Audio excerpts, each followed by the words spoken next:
Good afternoon, everyone. We are down here at Las Vegas Federal Courthouse. It's my first day back.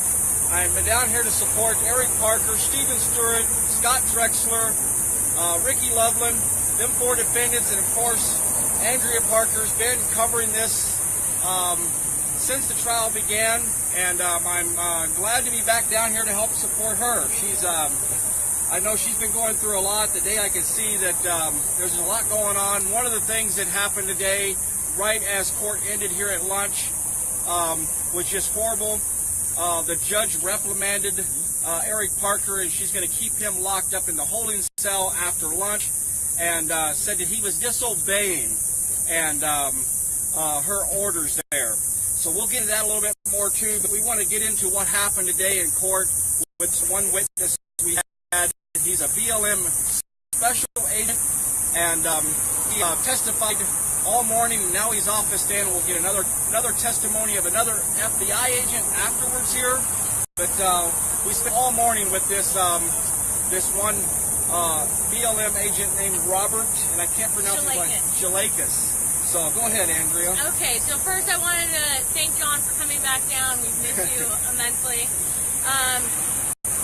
I want to touch on Parker being thrown out of the courtroom before we go into all of this. During the sidebars, it's really, the defendants are asked to do absolutely nothing. They are not to look at the jury. They're not to mouth anything to the jury. They can't speak to themselves.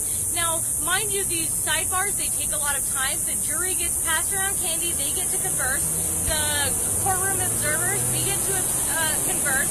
But the defendants are made to sit there looking solemn-like to almost increase this idea that they are terrorists, that they're mean individuals. It is a way to make them look a certain way to the jury. So today, apparently Eric Parker at one point faced Scott Drexler, and for that, the judge is going to keep him locked in a room. She said she's going to keep him locked in that room for the next duration of the trial until the next break, and that is because she is worried that this time it wasn't so serious, but next time it could get more serious. She's really worried about these guys and what they're going to do. So she's going to make a point of punishing Mr. Parker for turning to Mr. Drexler. She even admitted that she couldn't see if Mr. Parker said anything, that he might have been looking at a book on his lap, but she thought that he was looking at Mr. Drexler, and Drexler didn't say nothing back, but still, just on what she had possibly observed, she's going to go ahead and punish him. At the end of that, he says, "Excuse me, Your Honor," and she stops and says, "You have an attorney to speak through, and I would suggest you use that." And then she goes off the record and leaves so that he does not get his point brought across. This is because in a previous hearing, he was able to raise his hand and ask the question himself. The judge didn't like that. She doesn't like Eric. Once again, when he testified in the last trial, she would not even look at him. So this goes to show her bias, goes to show how much hatred she has for these guys. Another thing I do want to mention, Eric Parker has his Bible in the courtroom every single day. His birthday is actually coming up on August 5th. He asked that if you write him, like he would love to have letters of encouragement for his birthday, and he really needs these right now, especially because of the way that they're picking on him in the courtroom. If you are to write to him, please include your favorite Bible verse or your favorite quote, so that he go into his Bible and highlight the Bible verses, or take your quote from the Constitution and highlight it as the Constitution, and that he turns to these items during the bar, during these times when they're supposed to look inhuman to the jury, and be able to give him some solace to get through that. Okay, now we go into Special Agent Robert Shalakas. He is a gentleman that does some video recordings. In the beginning, he plays his recordings and talks about circling individuals and bringing them up based on what they are wearing. Here again, we have the Minority Report. They're coming in and they are going to label you as a criminal based on what you're wearing. Well, we all know people in the city, like, you know, I'm an Idaho girl. You bring me from Idaho and you bring me into the city and I go around wearing my camo. Does that mean I'm a militia member? Just because we're in a different area, you cannot profile people. This has always been an issue. This is always something that they've done. You cannot profile us. I think it was a great thing brought up in cross-examination by Leventhal when he said, well, can you pick out people in this courtroom and tell me who's a Democrat and who's a Republican? Because that's what you're saying here in this courtroom. So he goes through a lot of that. He circles a person. He appears to put up with his long arm here when he stood up. He appears to bring the weapon up. Once again, we've gone through this in this trial and the previous trial. This is his video that they take the screenshots from, where it's maybe seconds. He's adjusting his strap around his neck. This is a quote from Shalakis. They did not seem to me to be part of the protest. They were in the back, walking around, using concealment. I did not know what their intentions were. Here we go. We are arresting people based on thought crimes, based on their intentions, based on what you think that they're going to do. Someone else's opinion of their intentions, too. Exactly. Or the lack of knowing what their intentions were makes you a criminal, gets a gun pointed at you as an American citizen. He said he thought they were coming to start a firefight with the federal government. They brought guns and tactical equipment. The ICP was designed to gather the cattle, and no one anticipated what happened on the 12th. They say no one anticipated, but they're going on bad intel, and that's what escalated the situation before the protesters even arrived. These militia groups, somebody was just going to start shooting around. This is just some of his commentary during his direct examination. He was so concerned for the people who stuck on the interstate. They did not know what was going on, and if there was gunfire, it would sure be innocent Sanders getting hurt. He's testifying that he's so worried about these people, but all of the just pointing weapons at them, and he keeps continually stating that the militia were the ones going to fire, but from the testimony in the courtroom, we know that the BLM agents were the ones that were going to fire. Once again, they go into pointing out what they're wearing. They go into cross-examination. Tanasi hammered this hard. He pointed out one gentleman said he was wearing camo when he wasn't, so they brought that up. He asked if he knew the Nevada Highway Patrol truck, and he said he didn't know what truck that was. So once again, they're only answering questions. They're not answering truthfully. They are given an oath as soon as they get on the stand to tell the truth, the whole truth, and nothing but the truth. But if the truth doesn't fit their narrative, they say, I don't know or I don't recall. Once again, one of my favorite lines of questioning Tanasi does is asked about how many times he met with the U.S. Attorney's Office. What I have seen come out of this trial, and every single time they're asked that, the people immediately say, well, besides yesterday, which was said today in the courtroom. Well, he said, well, besides yesterday, about 4 times. Drexler, Leventhal comes back in, and he hammers this again. So you testified this guy was with the militia. He has testified that all of these guys, he's pointing them out. This guy here, he's wearing tax gear, he's with the militia. This guy here, he's wearing camo, he's with the militia. And he's saying what you're doing is you're stating that you know the totality and circumstances of these people based on what they're dressed in. They bring up the Park Service people. There's a picture, and he's like, well, what do these people wear? Immediately, there's an objection for pointing out the Park Service and what kind of stuff that they have, what they are wearing. He says, excuse me, your judge, I'm doing a contrast. If it's spotting someone who is a Democrat or Republican based on what they're wearing, he's trying to bring this up with the jury. There's an objection, a sidebar, it was sustained, and he had to move on. Then he brings up a picture of Dan Love with the hat on backwards, the black hat with the white thing, the hat on backwards. And that's immediately objected and sustained. So here what we're seeing is anything the prosecution wants to bring in, they can do. They can put all this conjecture into the testimony, but the second we try to even bring up a contrast situation, it's overruled. Because, you can't point out anything that the Park Service is wearing. You can't point in anything that Dan Love has his hat on backwards. In fact, pointing out a picture of Dan Love is even amazing that it got into the courtroom today. Then he says, well, he said it appears that they are with the militia. I don't actually know.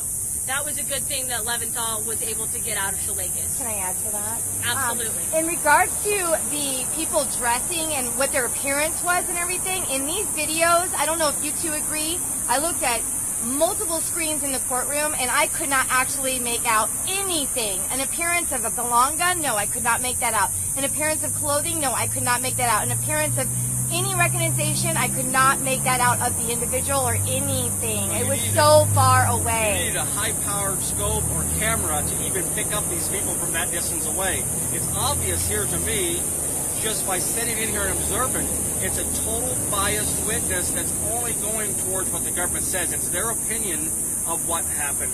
It's not a factual. And I noticed during the cross-examination that suddenly the witness, Special Agent Robert, whatever the last name is, Salakis, he suddenly couldn't recognize certain things. That's too blurry, he would say. Well, and then all of a sudden he was truthful about the fact that he couldn't identify these individuals any longer. There's two different times in there where he was in the cross-examination where he admitted he was wrong. Well, I guess I was wrong. That man did not have camouflage on. And he was wrong in two different incidents, and he backed off. And he told he had to admit that he was wrong, and he testified with the government a wrong testimony.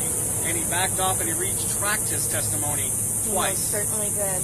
Yeah, he also, Tanasi got him to point out that he never put any of that into his reports. That he was worried about the militia was going to start a gunfight with federal agents. And Shalakas says, well, of course that's his own opinion, and he doesn't put opinions in reports.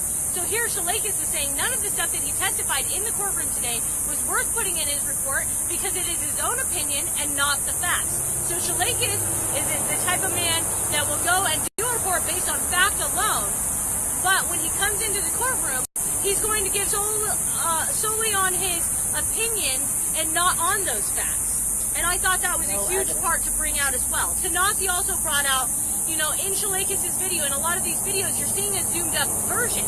So Tanasi points out all of those out-zoomed versions and says, now this is what you can see with your naked eye. I think that brought a lot up for the jury. One thing that's interesting, this special agent, he didn't even know who Eric Parker was during that standoff time out there, the protest. He didn't know who he was. And he was never asked one time to identify one of these defendants. But he kept bringing it up. Why do you keep bringing up the black hat? You mean Mr. Parker? He said that twice during this time, trying to make sure the jurors knew that it was Mr. Parker in this black hat, not Dan Love or someone else. Dan Love had a black hat with a white insignia on it too. His was backwards. But the prosecutors refused to let us bring that up. They did not want that talked about at all, or any of these agents on how they had their guns. One big important thing is what I had never seen in the first trial. An order came over the radio. On this video, it said, sling your arms. Sling your arms twice. Swing your long guns. Swing your long guns. Sling them. Put them up. And that order was refused and disobeyed by these BLM agents. And this officer said, well, it was a suggestion. An order is a suggestion when it's given by your commander over the radio, and they refused to obey that order. He said that it was up to the discretion of those officers whether they felt like slinging their long guns or not, based on what they perceived. Here we go with another. What they perceive as the intentions of the people over there, what they perceive as their threats. So, and that came out in a jury question. And I mean, I gotta say, we've had 88 jury questions in 2 weeks of trial. That is so that's 8 days, because it's 2 4-day weeks. 88 jury questions. So now we go into the jury questions in this. 89. Did anyone point a weapon at you? The answer was no. 90. When you heard the comment to sling arms, did that go for BLM only or every law enforcement officer there? This is where he gives his long-winded answer. Well, each law enforcement officer can make the discretion of pointing or putting down their weapon at any time based on what they perceive as their threats. If they are in the crosshairs of someone else and they hear put your long gun away, they can make the decision to follow the order or not. I'm not sure. I've never been in the military. I've never been in the police force, but this is the first time I have ever heard somebody give you a command and you have the choice to follow it or not. We all know that that's not true. Look at what just happened to Eric Parker in the courtroom for turning. How many times have we heard some person in the military get in trouble for not following a command, even if he was in harm's way? So for them to testify on the stand that they could choose to agree or disagree. Then he says that Kelly Cole answered that question, and he doesn't know who told Kelly Cole to say that. So here we go, once again, the operation, nobody knows what the right hand and the left hand are doing. They do not have good communication, and they're all just a whole bunch of chiefs and no Indians. Another one.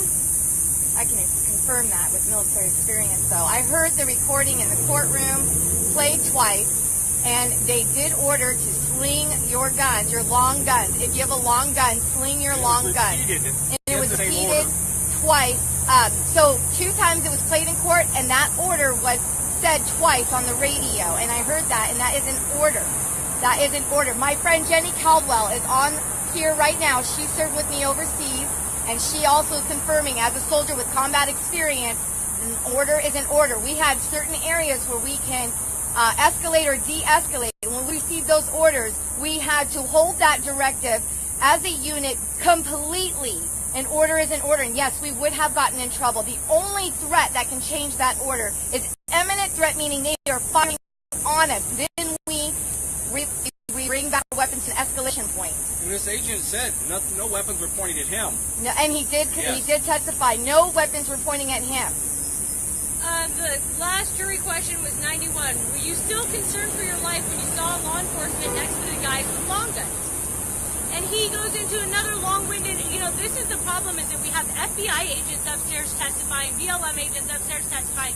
They have taken classes and courses to know how to answer things without incriminating themselves. They know how to get answers from people by trying to get people to incriminate themselves, and they know how to avoid it. So what we have here is you don't have regular citizens answering these questions. He says that he was worried about any loss of life, and goes back to those innocent people on the bridge who were stopped. Now, this is another thing, is I don't recall anyone being stopped. There was traffic, and it was moving slowly, but no one was forcibly being stopped. Now, if these guys were so concerned about that, why didn't they stop the traffic? They could have easily stopped the traffic on the whole bridge scenario, and this wouldn't be an issue. But what they're trying to do here is they're trying to make these law enforcement officers seem like they cared about the protesters or the innocent people on the bridge, which they did not. And the law enforcement, BLM agents, and FBI agents were on the bridge mixed in with the people, to include protesters and so-called appearance of militia. So the last thing that came out of it, Leventhal got up for a recross after the questions and said, "Now, did you have a long gun?" And he said yes, and it was slung the entire time. So this gentleman, he's going to testify that there was such a danger and that these guys had the discretion to raise their long guns or sling their long guns, but his long gun never left his sling. Once again, I'm going to add that, like I said earlier, Eric Parker's birthday is on the 5th. It's going to be a really hard birthday. Last year, he spent his birthday in jail, but this year it's going to be even harder because we're up in that courtroom. He really needs those letters of encouragement. If you could include your favorite line from the Constitution, your favorite quote from American history, or your favorite Bible verse, so that he may take those things and copy them down to bring them in the courtroom with him, to keep him busy, his mind busy. I know that he turns to these things when he is having a hard time in the courtroom, maybe having a hard time keeping his mouth shut. I don't have the address. Well, somebody, right if they now. could, post the address for Eric Parker and these other 3 defendants. They're out there at Henderson here, just the outskirts of Nevada. So they're at the Henderson Detention Center while they're in trial here. So I know somebody out there can post that address publicly for Eric Parker, because his birthday is again on the 5th, and that's very important to him. We know that right now Eric Parker will not be back in the courtroom after lunch. He's being punished by Judge Gloria Navarro for just turning around in his seat during court and possibly looking at one of the other defendants. No proof that he even spoke to any of the defendants. He didn't even the jurors didn't even notice it. Nobody noticed it. I was sitting there the entire time. There was no disruption, absolutely None. at all. None. And he's being punished because this could turn into something bigger, supposedly, if she doesn't, because he disobeys, and this has continued through the whole trial. It has never continued through the whole trial. Everybody's been peaceful in this courtroom. All the observers have been peaceful. Nobody's causing trouble here. And for this is just another blunt bias towards these defendants, and this judge is just, again, treated them wrong. Andrea or John, Yep. the attorney for Eric Parker, Marchese, what was his statement to the judge in regards to the admonishment? Prior to the admonishment was issued, he made a statement in Eric's defense. He said that he was looking at the screen and she shut him down there. And he said, well, whether he was looking at the screen or not, I have told him he is to face forward only and to look down so that something like this doesn't happen again. Because what we've got here is they're just, she claimed that we're the ones using childish schoolhouse bullying tactics in Greg Burleson's sentences hearing. What we're seeing upstairs today, that is the childish schoolhouse bullying tactics that are coming down from the federal government, from the Bureau of Land Management. Everything that they're doing up there is childish schoolhouse bullying tactics. The fact that this agent is going to say, Marchese says black hat, and the agent says, so you mean Eric Parker? And he does that twice, once with the prosecution and once with the defense. That is exactly childish schoolhouse bullying tactics. Just like the bullying tactics they used out at the BLM, out at Gulf Butte, when they arrested Dave Bundy, 12 or 10 to 1 man taking pictures on the side of the road, arrest him, drop him off in Las Vegas with no ride, and not charged with anything. So here, once again, it seems like we are back in school, and everyone's pointing the finger. Well, you're the one doing this. Well, the administration, the government, the federal bureaucracies are saying, you people are the ones that did the wrong. When we know, for a fact, they pointed the weapons first. They did all of these things. There was no violence on the 12th. But I can guarantee you on the 6th there was violence. And on the 9th there was violence. There was no violence on the 12th because the protesters brought their arms with them so that the BLM had to behave themselves. And that is what happened. No shots were fired, even though they keep saying, oh, people could have been shooting. Nobody was tased. Yeah, nobody was tased that day. No attack dogs were sicked on people. There was no one thrown to the ground and refused an ambulance when they called for their police to come. I don't know what to say. This is what's going to happen in America if we don't stand up for each other. And we have to stand up for everyone. Not just the people upstairs, not just the Bundys. We have to make sure that this isn't happening in every courtroom around the United States of America. And even if you can't get here to Las Vegas, there is something that you can do at home. Exactly. There's a courtroom somewhere in this nation, whether it's in Alabama with the baby home case, whether it's in New York City or wherever it's at. Go to your local courtrooms, go to your local courthouses, find out what's happening in those courtrooms, find out who's being charged and who needs support.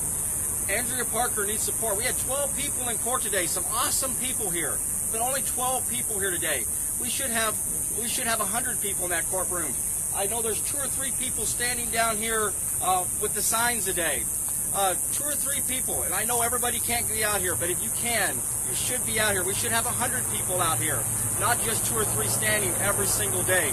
And these 2 or 3 are faithful people. This dozen that's in court are faithful people, but we need more. You don't have to be here all the time. We can all be rotating. If we had a lot more people committed Come to down this. here for one day. Yeah, one day, a few hours of your time, and go back to work, whatever you can do.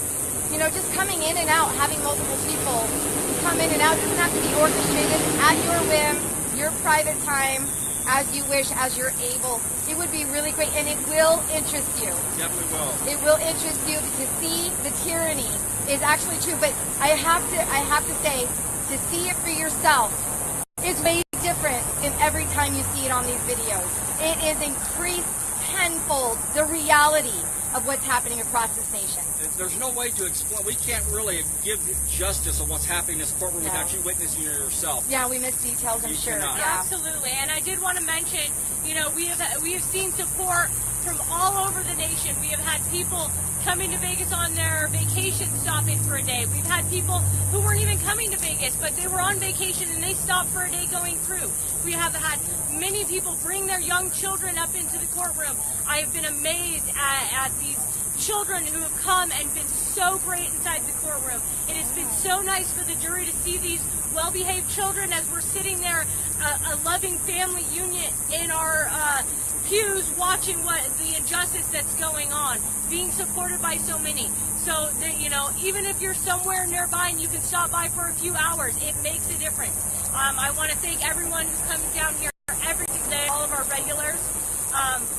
And I also want to thank anyone who's made it a point to come out of their way to come here and sit here for a few days. I know we had a gentleman from South Dakota that just went back this weekend, and he will be missed, and I know that, you know, we can't tell you, like they're saying, we can't tell you what's going on in that courtroom. I mean, we can express it as much as we can, but until you see it for yourself inside that courtroom, you're not going to see the true injustice of it. John and Andrea, thank you guys so much.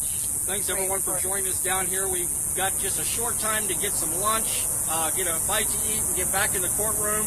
But we appreciate everybody joining us here and hearing us out and hearing what's going on in this courtroom. Thanks again, everybody.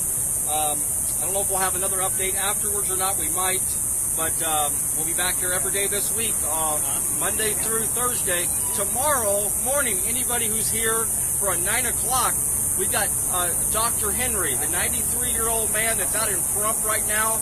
His sentencing is tomorrow, and he's facing 20-plus years in prison in this same courtroom. And we encourage anybody who's close by to be there. Court does not start tomorrow until 10 o'clock in the morning is what I'm understanding for Eric Parker and these 4 defendants. But this doctor, this 93-year-old doctor, his family is coming in from California tomorrow and asking for our support, and it's at 9 o'clock. But we're running short on time here, I'm being told, so we got to shut it down, and we'll be back as quick as we can with more updates. Thank you, everybody. God bless, and keep praying for us. Good to see you two together. For that, the judge is going to keep him locked in a room. She said she's going to keep him locked in that room for the next duration of the trial until the next break, and that is because she is worried that this time it wasn't so serious, but next time it could get more serious. She's really worried about these guys and what they're going to do. So she's going to make a point of punishing Mr. Parker for turning to Mr. Drexler. She even admitted that she couldn't see if Mr. Parker said anything, that he might have been looking at a book on his lap, but she thought that he was looking at Mr. Drexler, and Drexler didn't say nothing back. But still, just on what she had possibly observed, she's going to go ahead and punish him. At the end of that, he says, "Excuse me, Your Honor." And she stops and says, "You have an attorney to speak through, and I would suggest you use that." And then she goes off the record and leaves so that he does not get his point brought across. This is because in a previous hearing, he was able to raise his hand and ask a question himself. The judge didn't like that. Good afternoon, everyone. We are down here at Las Vegas Federal Courthouse. It's my first day back. I'm down here to support Eric Parker, Stephen Stewart, Scott Drexler, Ricky Loveland, them 4 defendants, and of course, Andrea Parker's been covering this since the trial began, and I'm glad to be back down here to help support her. I know she's been going through a lot. Today I can see that there's a lot going on. One of the things that happened today, right as court ended here at lunch, was just horrible. The judge reprimanded Eric Parker, and she's going to keep him locked up in the holding cell after lunch, and said that he was disobeying and her orders there. So we'll get into that a little bit more too, but we want to get into what happened today in court with one witness we had. He's a BLM special agent, and he testified all morning, and now he's off the stand. We'll get another testimony of another FBI. A gentleman that does some video recordings. In the beginning, he plays his recordings and talks about circling individuals and bringing them up based on what they are wearing. Here again, we have the minority report. They're coming in and they are going to label you as a criminal based on what you're wearing. Well, we all know people in the city, like, you know, I'm an Idaho girl. You bring me from Idaho and you bring me into the city and I go around wearing my camo. Does that mean I'm a militia member? Just because we're in a different area, you cannot profile people. This has always been an issue. This is always something that they've done. You cannot profile us. I think it was a great thing brought up in cross-examination by Leventhal when he said, well, can you pick out people in this courtroom and tell me who's a Democrat and who's a Republican? Because that's what you're saying here in this courtroom. So he goes through a lot of that. He circles a person he appears to put up. She doesn't like Eric. Once again, when he testified in the last trial, she would not even look at him. So this goes to show her bias, goes to show how much hatred she has for these guys. Another thing I do want to mention, Eric Parker has his Bible in the courtroom every single day. His birthday is actually coming up on August 5th. He asked that if you write him, like, he would love to have letters of encouragement for his birthday, and he really needs these right now, especially because of the way that they're picking on him in the courtroom.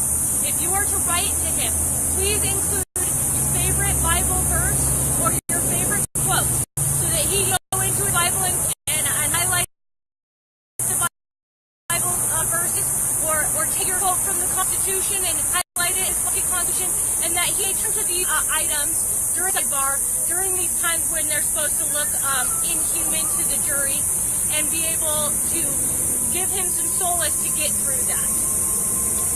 Okay, now we go into Special Agent Robert Shalakis. He is agent afterwards here, but we spent all morning with this this one BLM agent named Robert, and I can't pronounce his name. Shalakis. So go ahead, Andrea. Okay, so first I wanted to thank John for coming back down. We've missed you immensely. I want to touch on Parker being thrown out of the courtroom before we go into all of this. During the sidebars, it's really, the defendants are asked to do absolutely nothing. They are not to look at the jury. They're not to mouth anything to the jury. They can't speak to themselves. Now, mind you, these sidebars, they take a lot of time. The jury gets passed around candy. They get to converse. The courtroom observers, we get to converse. But the defendants are made to sit there looking solemn-like to almost increase this idea that they are terrorists, that they're these mean individuals. It is a way to make them look a certain way to the jury. So today, apparently Eric Parker at one point faced Scott Drexler and